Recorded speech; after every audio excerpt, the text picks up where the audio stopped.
Most people look to Tai Chi Chuan for health, and many for its martial or Qigong aspects. Which is the most important? Well, the name Tai Chi Chuan means more or less you can say yin-yang fist, so it is a form of martial arts. And all of the movements have applications, martial applications. So if you understand the martial aspect, then it gives you a clear understanding of what the movements are all about and what your, how the energy is moving in the body, etc.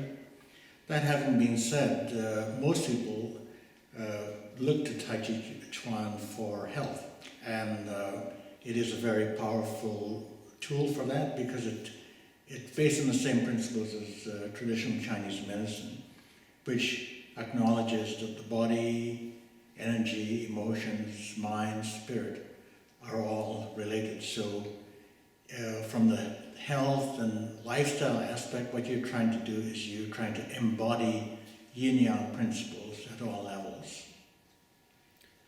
There are many YouTube videos of Tai Chi, and some in fact have hundreds of thousands of hits and followers. What do you think about Tai Chi Chuan on YouTube?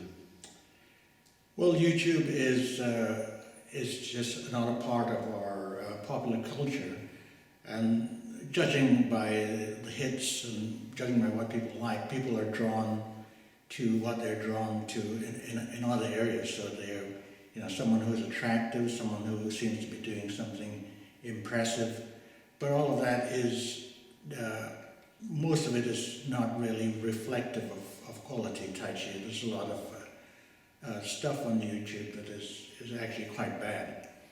In fact, it's very difficult for a beginner to judge what is good Tai Chi because the Tai Chi works on principles that are so different from everyday life. One of the most important being letting go and surrendering, relaxing the body, not trying too much, investing in loss, so being weak before you can be strong, being empty before you can be full. So stuff like that is, it's not just, gobbledygook. It's actually quite profound, and there is no substitute for a good teacher.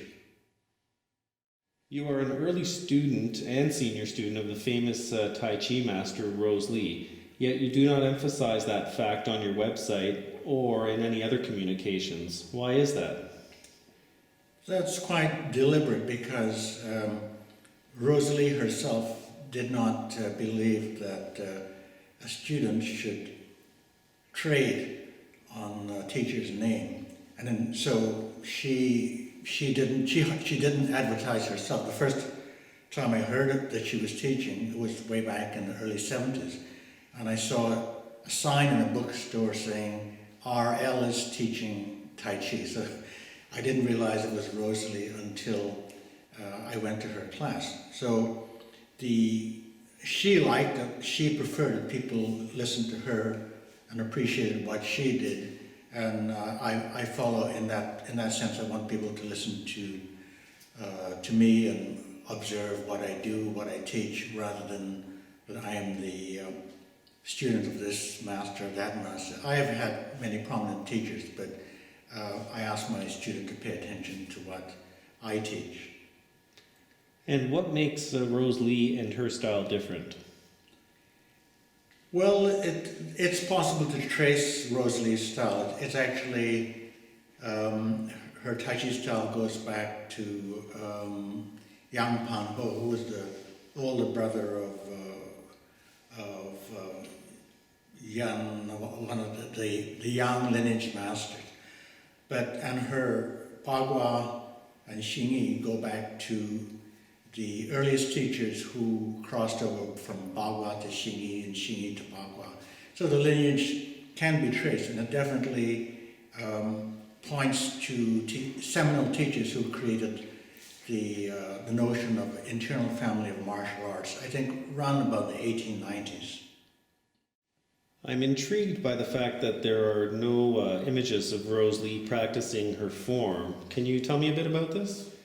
Well, again, that was quite deliberate. In fact, when she taught the form, she only taught about 3 or 4 movements at a time. I've never actually seen her, and I don't think anyone has seen her do her whole Tai Chi form. She said, I want to teach you Tai Chi. I don't want to be a performing monkey. I don't want you to copy my mannerisms. So she used to explain principles of Tai Chi and then let each person interpret those principles according to their personality, stature, etc.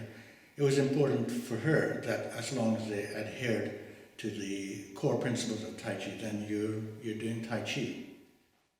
How would you compare yoga and Tai Chi Chuan? Well, there are parallel systems, the Indian and the Chinese systems. There doesn't seem to be any historical link between India and China until the Silk Road, which is around the time of Jesus.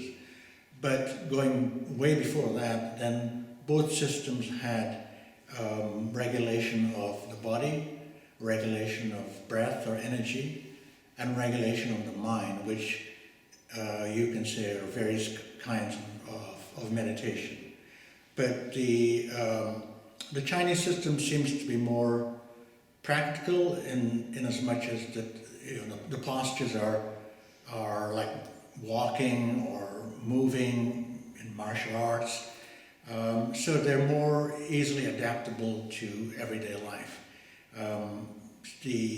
Traditionally, the application of qigong and the internal arts were martial, medical, and spiritual. So the Tai Chi itself is very much integrated with the principles of traditional Chinese medicine.